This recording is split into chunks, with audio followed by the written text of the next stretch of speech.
Example 8, solving a rational inequality. Here we want to solve the rational inequality 5 over x plus 4, which is greater than or equal to 1. The first thing we need to do is we need to make sure that the right side of this inequality is going to be set to 0. But currently, right now, we have a 1. So what that means is we need to subtract 1 to the other side of the inequality. So what we're going to get is the following: 5 over x plus 4 minus 1, and now it is greater than or equal to 0. Okay, now the next goal is to then combine these two terms. The first term is 5 over x plus 4. The second term is minus 1. So we need to find a common denominator between the two.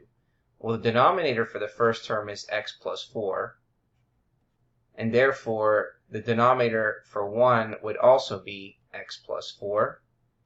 Remember, 1 can be anything, so 1 is the same thing as x plus 4 over x plus 4. And then we have 5 over x plus 4.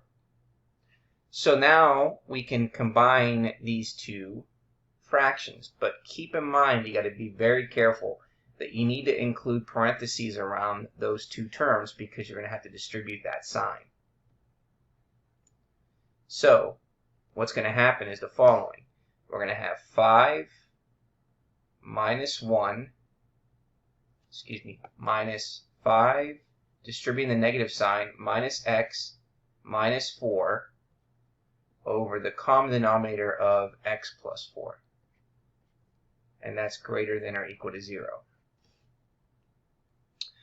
And so now what we want to do is we're going to combine the terms in the numerator. So we have 5 minus 4, which gives us positive 1, minus x over x plus 4, and that is greater than or equal to 0.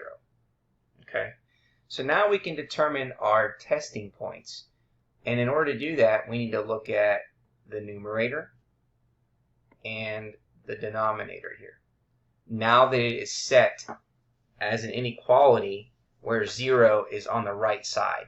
And that's the only time we can do this as long as you have 0 now, which is what we had to do to get that step. So let's go ahead now and then figure out what are our testing points.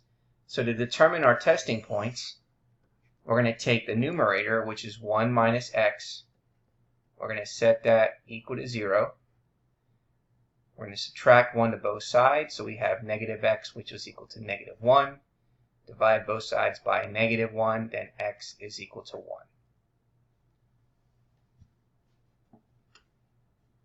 Okay, and now using the denominator, we have x plus 4, setting that equal to 0, gives us x, which is equal to negative 4.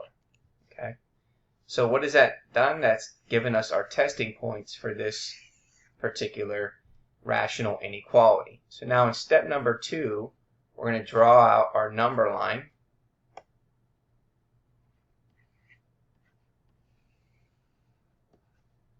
With our testing points.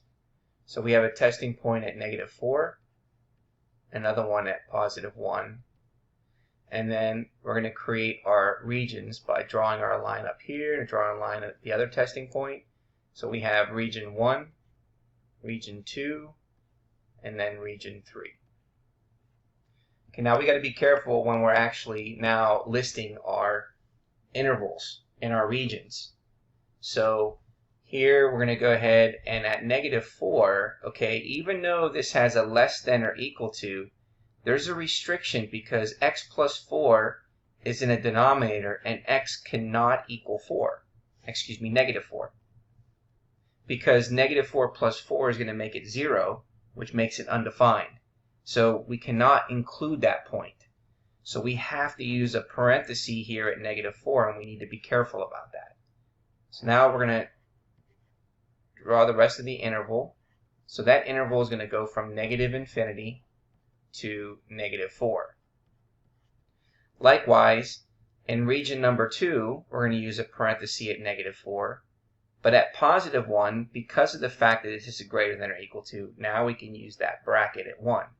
So the interval for region number 2 is going to be parenthesis negative 4, comma 1 with a bracket. And then in region number 3, we're we're going to have a bracket, and it's going to go towards positive infinity. And so that is our interval for region number 3. Okay, so now let's move on to step number 3. So for step number 3, we're going to pick a testing point for each region. So for region number 1, we're going to pick a value that's less than -4. So we're going to say x is then equal to -5. And then we're going to plug it into the rational inequality that was simplified. So 1 minus x over x plus 4 is, we're going to determine whether it's greater than or equal to 0. So we get 1 minus a -5 over -5 plus 4. So that gives us 6 over -1, which makes that -6. And -6 is not greater than or equal to 0. So that is a false statement. So therefore it is false for region number 1. Okay.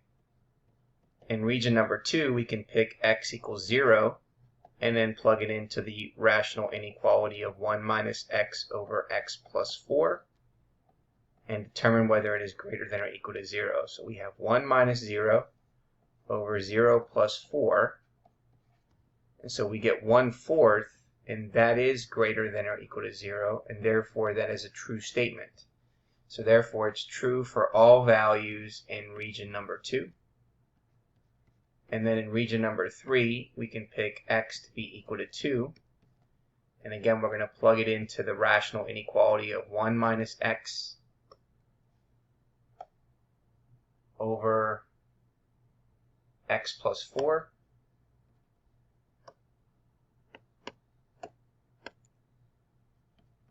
And determine whether that's greater than or equal to 0. So we have 2 minus 1. We have 1 minus 2 over 2 plus 4. So that gives us -1 over 6. And that is not greater than or equal to 0. So therefore it is false for region number 3. So therefore we know where it is true, and it is true for only one region, and that is region number 2. And so the answer to this rational inequality is the region between parentheses -4, 1 inclusive.